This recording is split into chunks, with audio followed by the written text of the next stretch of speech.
কাস্টার্ডকে next লেভেলে নিয়ে যাওয়ার জন্য যে ট্রিক্সগুলো আমি আজকে বলবো স্টেপ বাই স্টেপ সেগুলো অ্যাপ্লাই করে দেখো, কাস্টার্ড অন্য লেভেলের মজা হবে। তো চলো রেসিপিতে যাওয়া যাক। তার আগেই বলো তোমরা এই ইনস্ট্রুমেন্টটা চিনো কিনা। এটার নাম লাকড়। লাকড় তোমরা তো চিনো সিলিকন চামচ, তাই না? ভালো করে দুধটা জাল দিয়ে নিবা আর একটা ডিম নিয়ে নিবা। ডিমের কুসুমটা আলাদা করে নিবা। অবশ্যই ডিমের সাদা অংশ দেওয়া যাবে না, এটা বুঝতেই পারতেছো। ডিমের সাদা অংশ জমাট বেঁধে কাস্টার্ডটাকেই নষ্ট করে দিবে। তার সাথে এখন ডিমের কুসুমের সাথে আর কি যোগ করো কাস্টার্ড পাউডার। পানি দিয়ে সুন্দর করে মিক্সড করে নাও, কোনো লাম্পস থাকা যাবে না। এরপরে ভালো করে জাল দেওয়া দুধের ভেতরে সুন্দর করে ঢেলে দাও। এরপরে বলক তুলো। এরকম করে বলক না তুললে কিন্তু হবে না। আচ্ছা, এখন দেখো যে জিনিসটা এখন দেখতেছো এটা হচ্ছে কেক। এইটাই কাস্টার্ডের গেমটা চেঞ্জ করে দেয়।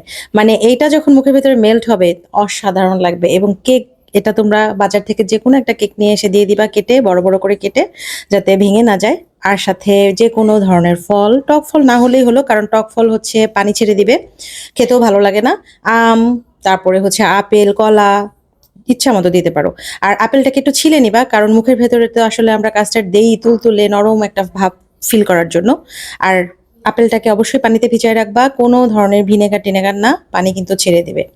তো আপেলটাকে ছিলে নিবা এই কারণে, মুখের ভেতরে যাতে খসখসা ভাব না লাগে। আর এভাবে পরে সবকিছু রেডি করার পরে তারপরে কেকটাকে প্রথম দিবা যখন দুধটা মিডিয়াম গরম থাকবে।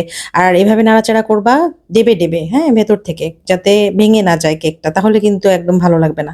তারপরে অন্যান্য ফলমূল যা ইচ্ছা দাও। এরপরে ডেকোরেশন করে নাও। আর বেশি ঘাটাঘাটি করা যাবে না, এটাকে সুন্দর করে জমতে দাও, ফ্রিজে দিয়ে দাও। তারপরে নর্মাল টেম্পারেচারে অবশ্যই, তারপরে বের করে সার্ভ করে খাও।